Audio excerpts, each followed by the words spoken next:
আমি সকলকে অনুরোধ করব, বিশেষ করে তৃণমূলের সমর্থক সৈনিক যারা, বিজেপির যিনি প্রার্থী হয়েছেন, আমার হাত জোড় করে আবেদন যে কেউ শালীনতার বাইরে গিয়ে ভদ্রমহিলাকে বা বিজেপির প্রার্থীকে আক্রমণ করবে না। আমাদের দল এটা আমাদের শেখায়নি।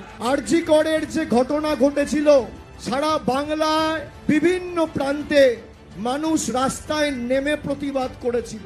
মহিলাদের মায়েদের রাত দখলের লড়াইকে আমি ধর্মতলা মেয়র রোড 28শে আগস্ট থেকে বলেছিলাম যে আপনাদের লড়াইকে আমরা সম্মান জানাই, আপনাদের কুর্নিশ জানাই।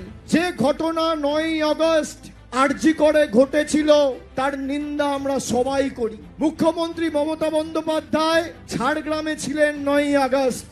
দুদিন পর পানিহাটিতে এসে অভয়ার পরিবারের সাথে উনি দেখা করেন। প্রথম দিন উনি বলেছিলেন পরিবার যা বলবে আমি তাই করব, যদি ওরা সিবিআই কে কেস ট্রান্সফার করে দিতে চায় আমরা সিবিআই কে কেস ট্রান্সফার করে দেব।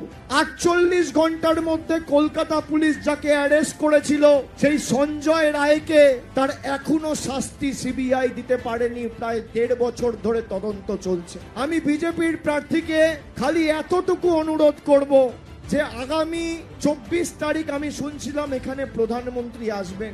আমাদের এতটুকু খালি আবেদন আপনার কাছে, হাত জোড় করে অনুরোধ, অভয়ার ঘটনা বা আরজি করের ঘটনা যাতে বাংলায় কোথাও না ঘটে এবং কোনোভাবে কোথাও পুনরাবৃত্তি না হয়, সেই কারণে আমরা সেই অপরাধ, সেই ধর্ষণকে যাতে আগামী দিন কোনো জায়গায় না ঘটে এবং ধর্ষকদের দৃষ্টান্তমূলক শাস্তির দাবিতে অপরাজিতা বিল এনেছে।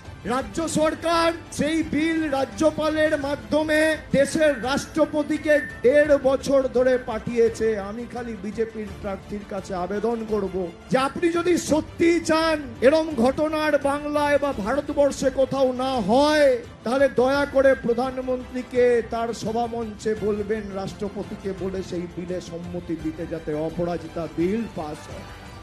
পলিটিক্যাল বার্তালাপ, সত্য ও বিতর্কের কণ্ঠস্বর।